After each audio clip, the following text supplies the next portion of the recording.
함께 영적 소경이라는 말씀의 제목으로 함께 은혜의 말씀을 나누고자 합니다.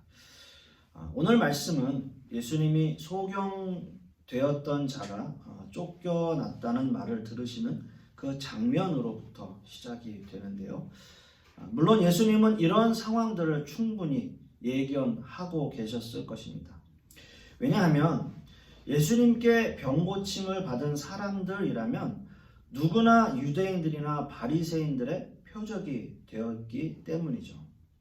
어떻게 그 병이 나았는지, 또 어떤 방법으로 그 병이 고쳐졌는지, 그리고 그 날이 안식일인지 아닌지, 또는 그 병을 낫게 하는 데 있어서 율법적으로 문제가 되지는 않는지, 이런 여러 가지를 캐물었을 거예요. 당연히 맹인이 눈을 뜨게 된 이 사건 속에서도 안식일을 범하는 율법을 어긴 죄로 인해서 그는 결국 출교를 당하게 됩니다.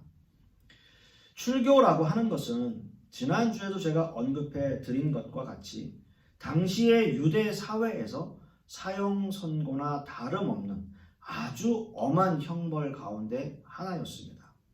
일반적으로 서로 매매나 상거래를 할 수가 없고 사람들을 직접 대면할 수 없는, 어떻게 보면 사회적 사형 선고와도 같다라는 말씀을 드렸죠.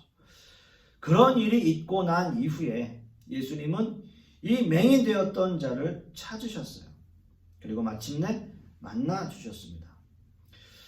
여러분, 소경되었던, 맹인 되었던 자를 한번 생각해 보십시오. 자신의 의지와 상관없이 눈을 뜨고 또 자신의 의지와 상관없이 이런 고난을 겪었고요. 결국 그런 것으로 인해서 출교라고 하는 선고를 받게 되기까지, 한편으로는 너무 황당하기도 하고 또 한편으로는 억울한 마음이 그의 마음속에 들 수도 있었을 것입니다. 그냥 눈 딱 감고 한 번만 아니다, 아닙니다, 또는 부인하거나 이것이 아니다라고 이야기하면 되는데, 그냥 좀 적당히 믿으면 되는데 여러 가지 생각들이 그에게 들어왔을 수 있어요. 혼란스러웠겠죠. 그런데 이때 예수님은 이 맹인된 사람을 만나 주셨습니다. 가장 힘들고 어려웠을 때요. 가장 힘들고 어려웠을 때, 그때가 아닐까 생각이 들어요. 소경으로 살 때가 어떻게 보면 그의 인생의 바닥 인생이었을 거예요. 소경으로, 맹인으로 사는 그때는 자기의 인생의 완전 바닥이다 라는 생각을 하며 살았을 겁니다. 그런데 눈을 뜨게 되는 거예요. 맹인이 눈을 뜨게 되는 거예요. 야, 이제는 정말 내가 축복된 길만 걸어가면 되겠구나. 이제는 나는 뭐든지 할 수 있겠구나. 그런 생각을 하고 있었을 때, 그 소경되었던 사람은 그럼에도 불구하고 그런 일이 일어나지 않았어요. 아니요, 더 바닥으로 떨어지게 된 거예요. 그런 이야기들 많이 하지 않습니까? 야, 지금이 바닥인 줄 알았는데 지나고 보니까 지금보다 더 바닥이 있더라. 그런 삶이었던 거죠. 소경으로 맹인 되었을 때의 삶 역시 바닥인데, 그래서 눈을 뜨면 뭔가 잘 될 거다라고 생각을 하고 있었는데, 아니요, 지나고 나니까 더 바닥으로 지금 떨어지고 있는 거죠. 이제는 정말 모든 것을 잃어버렸어요. 이제는 정말 죽을 일밖에 없어요. 죽을 수밖에 없구나. 그런 사형 선고를 받았구나. 여기가 벼랑 끝이구나 라는 생각을 하고 있을 때 예수님은 소경을 만나 주신 겁니다.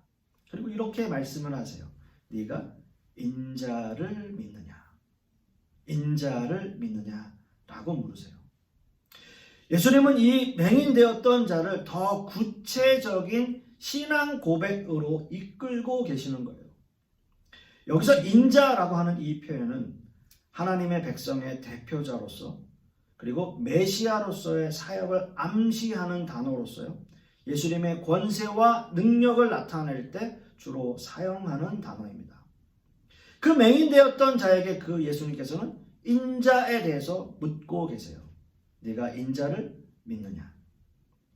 즉 이 말씀을 좀 더 확대 해석해서 풀어서 말씀을 하자면 네가 하나님의 백성의 대표자이며 메시아이시며 하늘의 모든 권세와 영광을 가진 자인 나를 믿느냐 라는 의미예요. 거기에 인자라고 하는 그 말씀 속에 다 이 내용들이 포함되어져 있는 내용이에요. 이 질문을 하고 계십니다. 내가 인자를 믿느냐? 라는 이 질문의 해석입니다. 예수님은 이렇게 이 맹인되었던 자를 찾아와 주셔서 더 확실한 신앙 고백을 할 수 있게끔 그의 신앙을 이끌고 계세요. 가장 어려운 상황 속에서 인생의 바닥이라고 생각되는 그 순간에 예수님은 그 맹인되었던 자를 만나주고 계시는 거예요. 그리고 질문하고 계시는 거예요. 네가 인자를 믿느냐? 우리도 신앙생활을 하다 보면 이런 경험을 많이 합니다. 가장 힘들고 어려울 때 예수님이 우리를 찾아와 주시고 만나 주시는 경험들을 신앙생활을 하다 보면 누구나 한 번 이상은 경험하게 되는 거예요. 바닥인 줄 알았는데, 그래서 조금 더 좋은 일이 우리에게 생길 줄 알았는데 더 바닥이 있고요.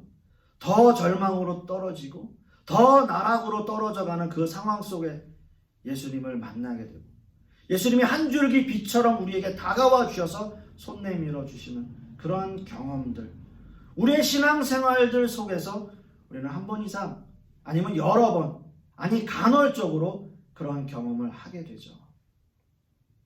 이런 고비를 넘기고 나면 우리의 신앙이 어느샌가 조금씩 자라가고 있어요.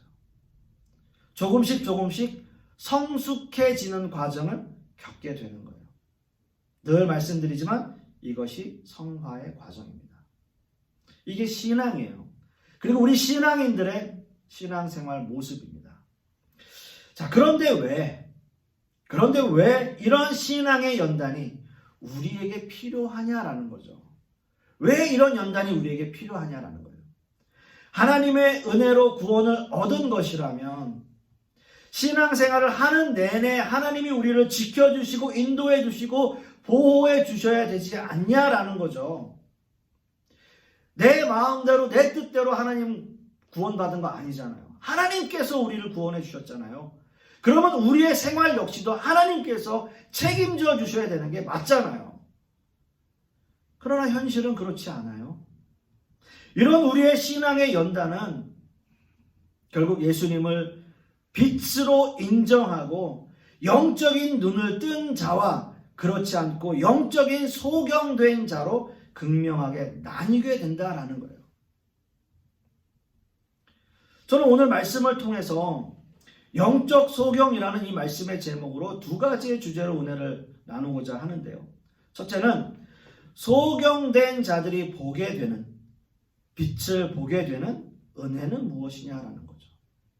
오늘 함께 읽은 본문 요한복음 9장 37절과 38절 말씀을 다시 한번 봅니다.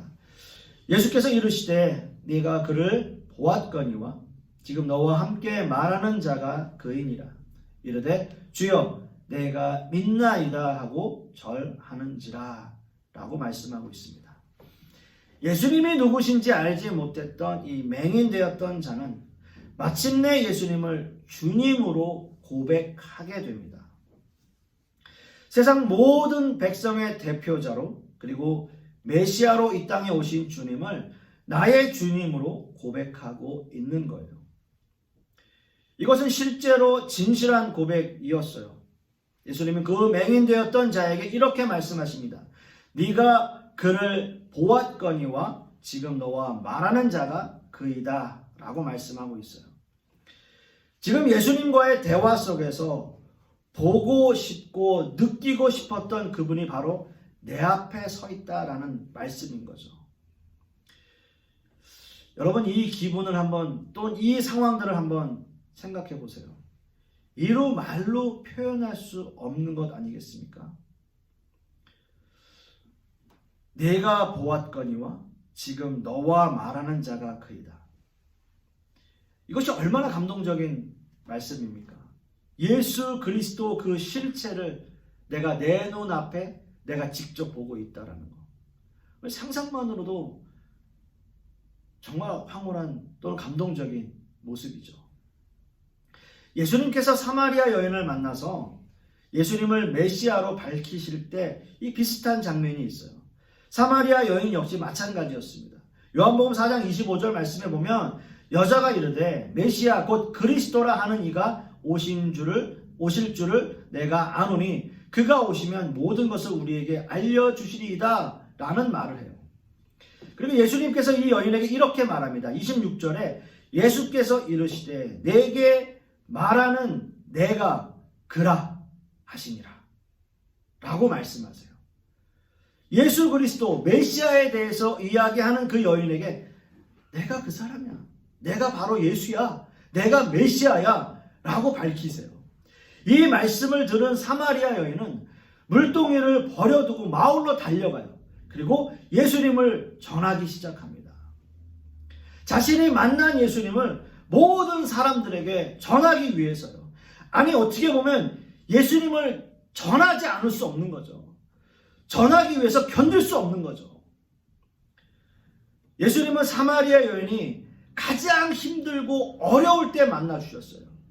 이 여인에게 새로운 삶을 허락하시기 위해서 만나주신 거예요. 가장 힘들고 가장 어려운 그 시점에 인생의 바닥이라고 느꼈을 때, 아니 더 밑바닥이 있던 걸 경험하고 있는 그때, 어느 누구도 그를 만나주지 않을 때 예수 그리스도께서 사마리아 여인을 만나주신 거예요.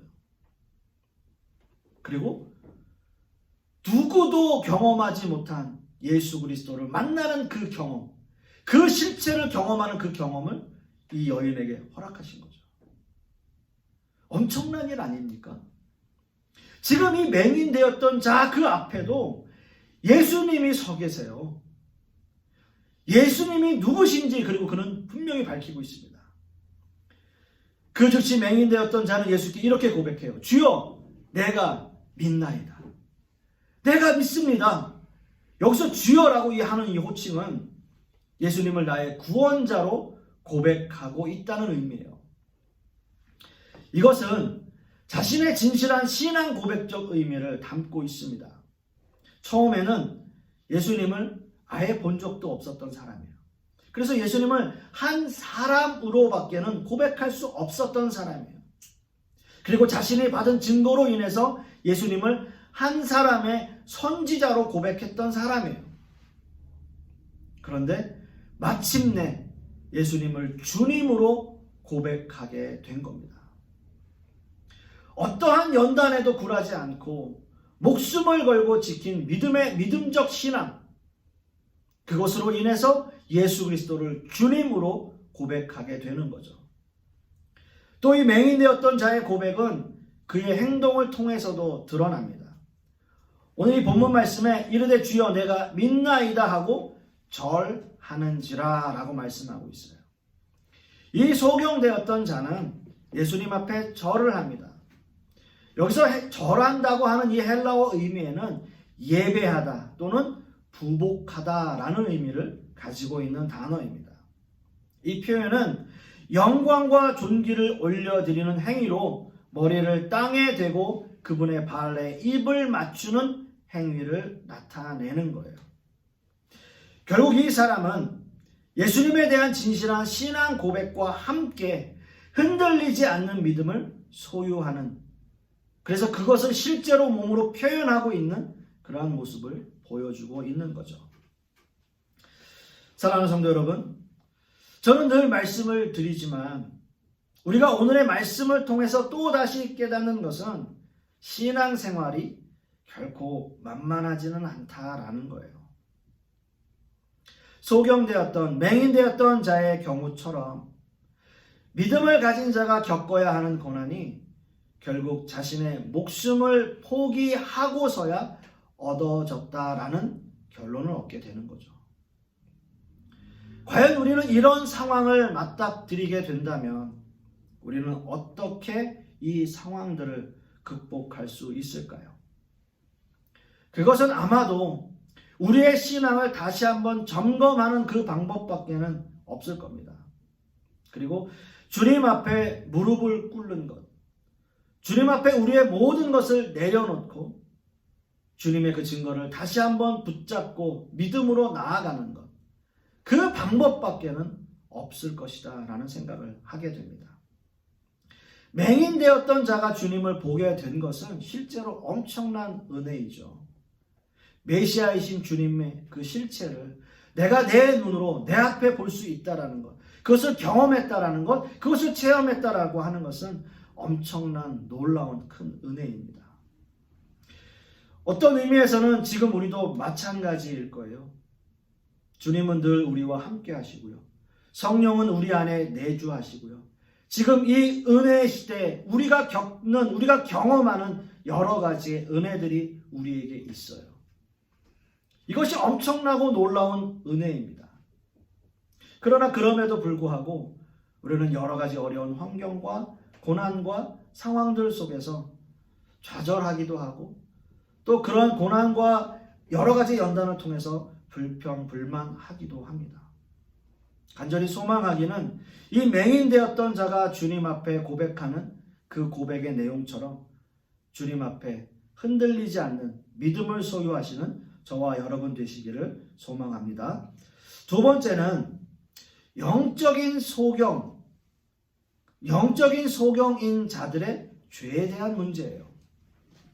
오늘 읽은 본문 말씀 요한복음 9장 39절에서 41절 말씀을 보시면 예수께서 이르시되 내가 심판하러 이 세상에 왔으니 보지 못하는 자들은 보게 하고 보는 자들은 맹인이 되게 하려 함이라 하시니 바리새인 중에 예수와 함께 있던 자들이 이 말씀을 듣고 이르되 우리도 맹인인가? 예수께서 이르시되 너희가 맹인이 되었다면 죄가 없으려니와 본다고 하니 너희 죄가 그대로 있느니라 라고 말씀을 하십니다. 오늘 이 본문의 말씀은 예수님이 이 땅에 은혜와 심판을 동시에 선포하고 계시는 장면을 우리는 보고 있는 겁니다. 그렇다면 요한복음 3장 16절 17절 말씀에 보면 이런 말씀이 있어요. 우리가 너무나 잘 아시는 말씀이죠. 하나님이 세상을 이처럼 사랑하사 독생자를 주셨으니 이는 저를 믿는 자마다 멸망치 않고 영생을 얻게 하려 하시니라. 하나님이 그 아들을 세상에 보내신 것은 세상을 심판하려 하심이 아니요 저로 말미암아 세상이 구원을 받게 하려 하심이라 라고 말씀하고 있습니다. 그런데 예수님께서는 오늘 이 본문의 말씀을 통해서 이 땅의 은혜와 심판을 동시에 선포하고 계시는 거죠. 이 세상에 하나님의 독생자 아들을 보내신 목적 분명히 밝히고 계십니다. 세상을 모두 구원하시기 위한 하나님의 계획과 섭리, 하나님의 뜻이라는 말씀인 겁니다. 그러나 오늘 본문 말씀에서는 이 세상에 온 목적이 심판을 위해서이기도 하다 라는 말씀을 하고 계시는 거죠. 그 이유는 요한복음 3장 18절 말씀에 저를 믿는 자는 심판을 받지 아니하는 것이요 믿지 아니하는 자는 하나님의 독생자들을 믿지 아니함으로 벌써 심판을 받은 것이니라 라고 말씀하고 있기 때문이에요. 예수님을 믿지 않는 자들에게는 이미 벌써 하나님의 심판이 그들에게 임했다라고 하는 종말론적 선언을 하고 계시는 겁니다. 예를 든다면 요한복음 15장에 나오는 참 포도나무의 비유에서처럼 참 포도나무이신 그 나무의 가지가 아니면 이미 그 자체로 심판을 의미하고 있습니다.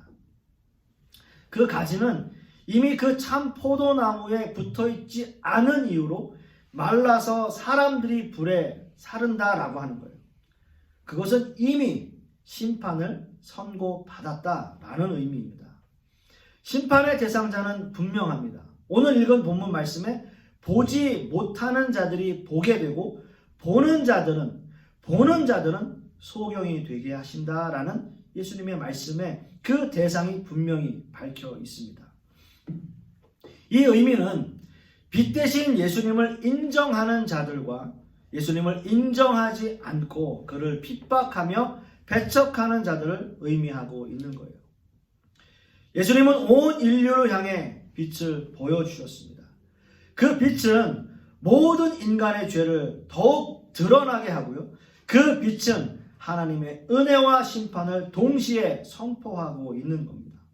어떤 이들은 이 빛을 받아들이고 자신에게 드러나는 모든 죄악들에 대해 깊이 회개하고 참회를 가지지만, 또 어떤 이들은 이 빛을 거부하고 자신들에게 드러나는 죄를 숨기며 더 깊은 어둠으로 숨어버리기 때문이에요.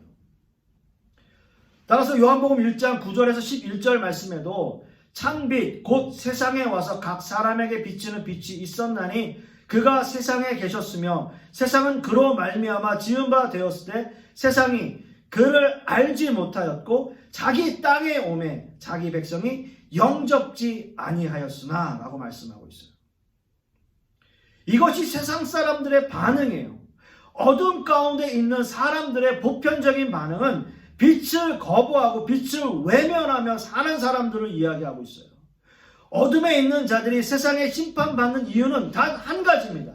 그것은 바로 예수 그리스도를 알아보지 못한 자들이 맞는 최후라고 하는 거예요. 이 땅에 빛 대신 예수님을 알아보지 못한 자들의 최후는 바로 심판의 모습입니다. 그러나 오늘 읽은 본문의 말씀을 잘 보시면 빛 대신 예수님을 거부하는 자들, 그들은 자신들이 세상을 본다 라고 말을 해요. 세상을 본다. 그러나 그들이 보는 것은 어둠이고 진리가 아니에요.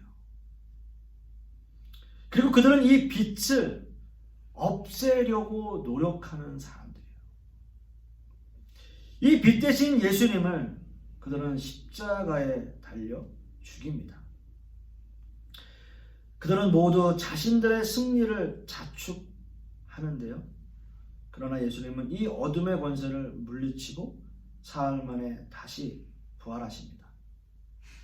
이 모든 상황에서 승리하신 예수님이야말로 진정한 메시아이시며 우리의 구원자가 되시는 거죠. 이제 이 빛 대신 예수님의 말씀은 온 세상에 퍼지게 되었고요. 저와 여러분이 지금 이 자리에 앉아 있는 것처럼 이 땅에 오신 이 예수님을 우리는 믿고 의지하고 또한 그 예수 그리스도를 따르고 있는 거죠. 이것이 진리입니다. 이것이 우리의 신앙입니다. 말씀을 맺습니다. 사랑하는 성도 여러분, 저는 몇 주에 걸쳐서 소경된 자의 믿음과 구원에 대해서 함께 말씀을 나누었습니다. 한 사람이 구원받고 온전한 신앙 고백을 하기까지 그 믿음의 여정은 결코 쉽지 않다라는 것을 우리는 깨닫게 됩니다. 그러나 이 말씀들 속에서 이 설교의 내용들을 통해서 우리가 깨닫는 것은 목숨을 거는 신앙 고백이라는 거죠. 목숨을 거는 신앙 고백. 신앙인으로 우리는 어떻게 살아가느냐라는 거예요. 출교를 당한 이 맹인되었던 사람은 쉽지 않은 삶을 살아갔을 거예요. 출교당했으니까요. 사회적 사형 선고와 같은 출교를 당한 그 맹인되었던 사람이 어떻게 그의 삶을 살아갔을지는 너무나 뻔하잖아요. 그러나 그는 그 삶을 이어갔을 거예요. 어떻게요? 믿음으로. 그의 신앙 고백으로.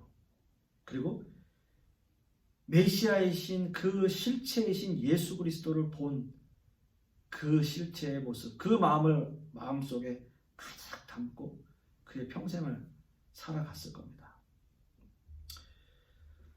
이방인들과 함께 하면서 또한 여러 사람들에게 복음을 전하며 자기 유대인들은 만나지 못했으니까요.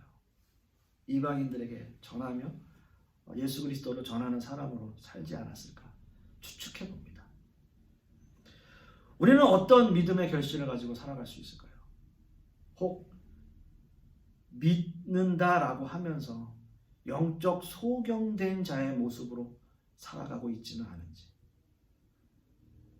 다시 한번 생각할 수 있는, 또한 우리의 믿음을 점검해 볼 수 있는 그러한 우리의 모습이 될 수 있기를 간절히 소망하겠습니다. 기도하겠습니다. 아버지